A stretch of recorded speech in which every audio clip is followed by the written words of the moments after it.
Ok, sans plus tarder, nous allons passer à la correction de la question 28. À quelle série peut-on appliquer le théorème sur la nature des séries alternées? D'accord? Déjà, c'est comment s'écrit une série alternée? Une série alternée, d'accord? Une série alternée, elle sera sous la forme somme de quoi?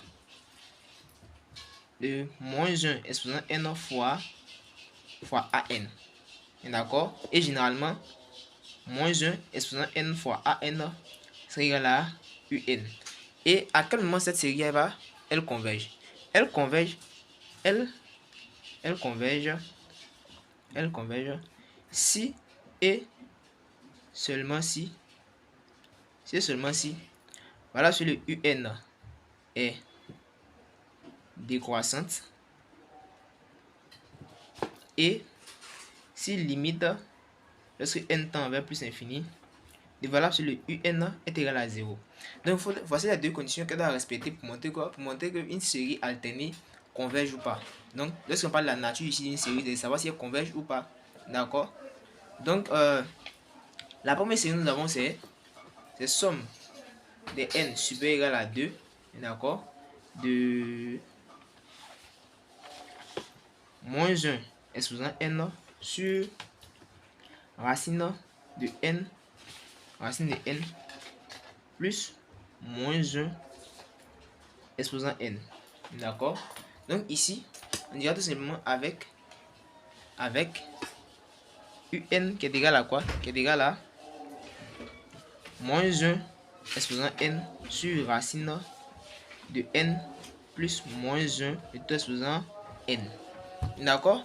Donc la première des choses qu'il faut savoir, d'abord déterminons valable sur le un. Valable sur le un là, ça va égal à quoi? Ça fait valable sur le 2 -1 exposant n sur racine de n plus -1 de tout exposant n.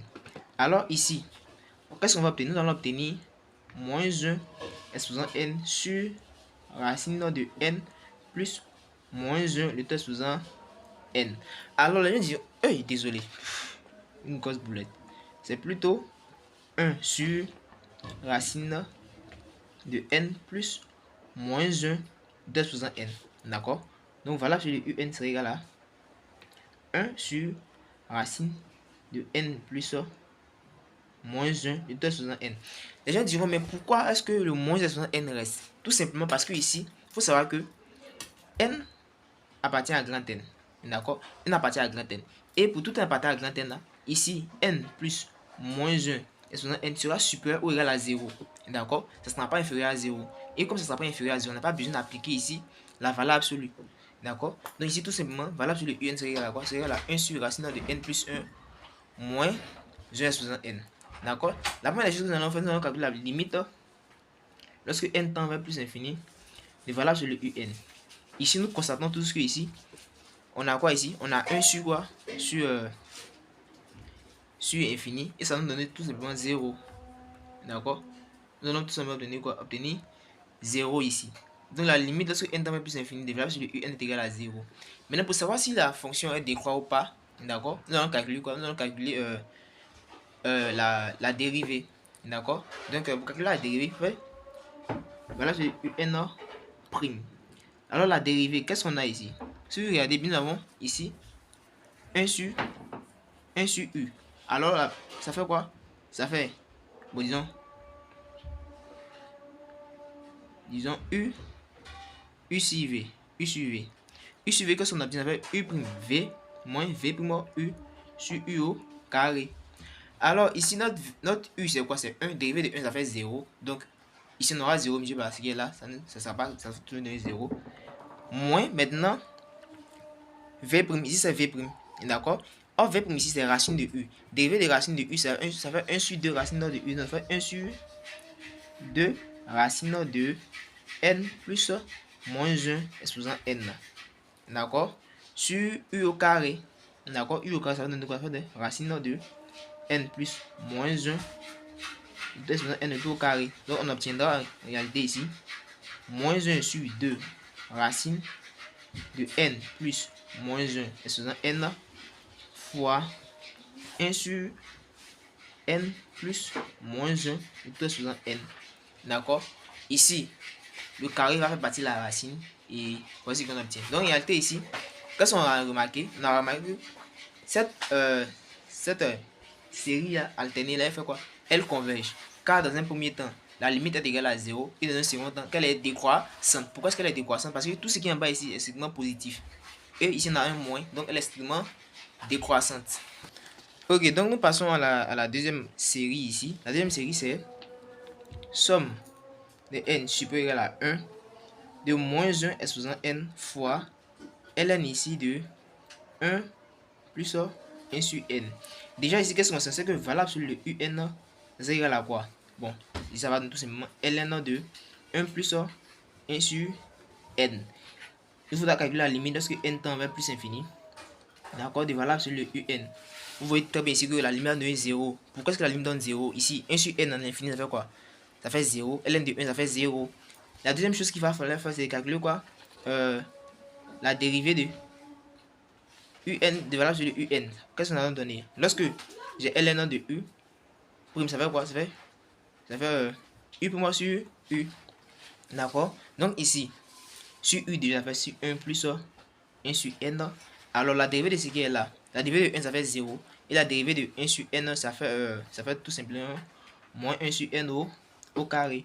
Donc je vais obtenir en réalité ici, ça va donner moins 1 sur n au carré sur n plus 1 sur n. Donc je vais obtenir moins 1 sur n au carré fois n sur n plus 1. Donc j'obtiens moins n sur n au carré facteur de n plus 1. Et comme je l'avais constaté ici, comme je l'ai constaté, nous avons moins n. D'accord? Et donc ici, elle également sera quoi? Elle sera décroissante. Donc elle respecte la nature d'une série quoi? Alternée. La limite tend vers 0 dans un premier temps. Et la dérivée, ici, elle est décroissante. C'est bon? Nous passons à la correction de la question 30. Quelles affirmations sont vraies pour... Donc ici, on a E1 qui est y' moins 2y est égal à 0 et E2 qui est y' moins 2xy qui est égal à 0. D'accord? Donc, on va déterminer la solution générale. D'abord, qu'est-ce qu'il faut savoir? C'est qu'une équation différentielle d'autre 1 va s'écrire sous la forme y' plus ax y est égal à f de x. D'accord? Ici, la solution homogène, c'est-à-dire que YH c'est égal à quoi? C'est égal à K exponentielle de quoi? De moins grand AX. Moins grand AX, ça veut dire tout simplement que ici, grand AX, c'est la primitive de quoi? De petit AX. Donc, si nous prenons la première équation différentielle qui est Y' moins 2, Y qui est égal à 0. D'accord? On a petit AX qui est égal à quoi? Qui est égal à moins 2. Donc, grand AX, ça serait égal à moins 2x. D'accord? Donc, à la fin, YH c'est égal à quoi? C'est égal à K exponentielle de moins 2x. Donc on obtient en réalité ici, on obtient K exponentielle de quoi? De 2x. Et pour la deuxième équation, c'est y' moins 2x, y est égal à 0. Ici, petit ax est égal à quoi? C'est égal à moins 2x. Donc grand ax est égal à quoi? Ok, donc grand ax est égal à moins x au carré. Donc on va se retrouver avec quoi? On va se retrouver avec YH qui est égal à K exponentielle de moins facteur de quoi? Moins x au carré qui est égal à K exponentielle de x au carré. D'accord? Donc on va voir ça correspond à quelle réponse. Ici, la solution générale de E1 est R. Sur R est Y égal à quoi? K exponentielle de 2x. Comme on l'a vu ici. Et la deuxième, c'est Y égal à K exponentielle de x au carré. Ok, je vois. Je me suis trompé ici. D'accord? Ici, c'est le signe plus qui est là. Donc, suivez bien. Ici, normalement, je vais mettre plus. Donc, c'est plus, ça donne ici plus 2x. Donc, ça fait plus x au carré. Donc, ça fait plus ici. Et ici, on va obtenir un moins, tout simplement. D'accord? Donc, ici, les réponses correctes sont les réponses B et C. D'accord? Ici, la réponse correcte, c'est la réponse A. D'accord? C'est la réponse A. Je ne vais pas rentrer dans les détails, mais vous devez comprendre que c'est la réponse A. Si vous croisez ça quelque part, c'est la réponse A. Ok. Ici, laquelle des affirmations est vraie? La première intégrale, c'est l'intégrale 1 de 5 à plus infini de 1 sur x exposant alpha. D'accord? Elle converge d de x. Elle converge si et seulement si alpha est supérieur ou égal à 1. D'accord? Alpha est supérieur à 1. Or, ici, on dit quoi? Intégrale de 5 à plus infini diverge si et seulement si alpha est supérieur à 1. C'est faux. Elle diverge si et seulement si alpha est inférieur ou égal à 1. La deuxième intégrale, qu'est-ce qu'on nous dit? On dit nous ne pouvons pas conclure concernant la nature de l'intégrale de 5 à plus infini de 1 sur x exponent alpha de ici alpha égale à 1. Si alpha égale à 1, elle diverge tout simplement. Si alpha égale à 1, elle diverge. Ensuite, nous avons l'intégrale allant de quoi? De moins 5 à 0 de 1 sur x exponent alpha d de x. Elle converge si et seulement si alpha est inférieur à 1. Donc si alpha est inférieur, ça dit quoi? Si et seulement si alpha comprend quoi? Entre 0 et 1. D'accord? Donc ici, pour la réponse 30, c'est B, C. Pour la réponse A, pour la réponse 31, pardon, c'est A. Et pour la question 32, c'est C, tout simplement. Également, pour la question 33, une série est dite à thème positif. Si tous ces thèmes sont positifs à partir d'un certain rang, c'est également vous retrouvez dans vos cours. Donc, c'est la réponse B ici. Ici, tout simplement, si vous recroisez, c'est la réponse C. Je ne vais pas rentrer dans les détails parce que ce n'est pas des trucs assez compliqués. Ici, la réponse C. Et au prochain épisode. Ok, ainsi nous allons passer à la correction de la question 35, des questions pardon, 35 à 36. Et on nous dit que les questions sont liées. Donc tout d'abord, qu'est-ce qu'on nous dit? Les séries somme de UN avec UN qui est égal à moins exposant n et somme de VN avec VN qui est égal à moins exposant n plus 1. Alors somme de UN plus VN est. Donc on veut savoir si elles sont la somme de UN et UN si elles sont convergentes ou divergentes. Déjà, je vais écrire ça ici. D'accord? Nous avons somme de UN avec UN qui est égal à moins 1 exposant n, somme de Vn avec Vn qui est égal à moins 1 exposant quoi? N plus 1. Tout d'abord, je vais faire une remarque. Je vais faire varier ici le n. Donc, je vais faire varier n égale à 0, n égale à 1, n égale à 2 et n égale à 3. Donc, si UN est égal à moins 1 exposant n. Pour n égale à 0, UN c'est égal à quoi? Pour n égale à 0, UN c'est égal à 1. Pour n égale à 1, UN c'est égal à quoi? Moins 1. Pour n égale à 2, UN c'est égal à quoi? À 1. Et pour n égale à 3, UN c'est égal à quoi? C'est égal à moins 1. Maintenant, si Vn est égal à moins 1 exposant n plus 1, si je prends UN, si je prends n égale à 0, alors Vn c'est égal à quoi? C'est égal à moins 1. Pour n égale à 1, Vn c'est égal à quoi? C'est égal à 1. Pour n égale à 2, Vn c'est égal à moins 1. Et pour n égale à 3, Vn c'est égal à 1. Donc ici, regardez très bien ce que je fais. Ok. Donc, somme de UN plus Vn, ça c'est égal à quoi? Ça fait la somme de moins 1 exposant n plus moins 1 exposant n plus 1. Mais ça c'est également à quoi? Également à la somme de moins 1 exposant n moins, entre parenthèses, moins 1 exposant quoi? Exposant n ici. D'accord? Vous allez me dire pourquoi. Constatez, vous allez voir que ici, moins 1 exposant n, c'est l'opposé de quoi? C'est l'opposé, c'est égal à moins 1 exposant quoi? Exposant n. D'accord? Bon, disons que ici, moins 1 exposant n plus 1, c'est l'opposé de moins 1 exposant n. Parce que si on fait varier n dans les mêmes conditions, à chaque fois on va obtenir quoi? Nous allons obtenir 0. D'accord? Lorsque ici, UN est égal à 0, on a 1 moins 1, 1 moins 1. À chaque fois, on va obtenir quoi? On va obtenir 0. Donc la somme de UN plus Vn va nous donner 0. Si vous constatez bien, ici, UN ça fait 1, ici on a moins, ça fait 0. Si je vais varier n pour égal à 1, ça fait moins 1, 1 ça fait 0. 1 moins, ça fait 0. Donc à chaque fois, on va obtenir quoi? On va obtenir 0. D'accord? Donc ici, la série somme de un plus vn converge et est nulle. D'accord? Donc vous complétez que, parce que ici, ça fait 0, donc elle est converge et elle est nulle. Donc ici, on coche le B et le C. Par contre, si on avait demandé la nature de la somme de UN, d'accord, et somme de VN, il faut dire que ici, la série somme de UN diverge et également la série somme de UN quoi, diverge également. Chacune des séries diverge.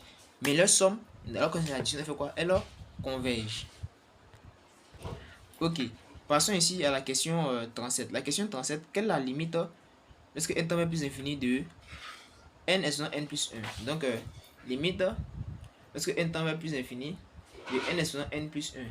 C'est égal à quoi? Faire la limite lorsque n tend vers plus infini de exponentielle de ln de n est n sur 1, ce qui fait la limite.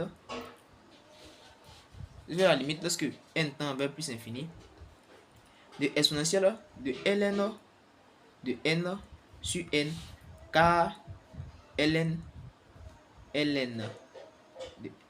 de n2 on a fait a ln de n.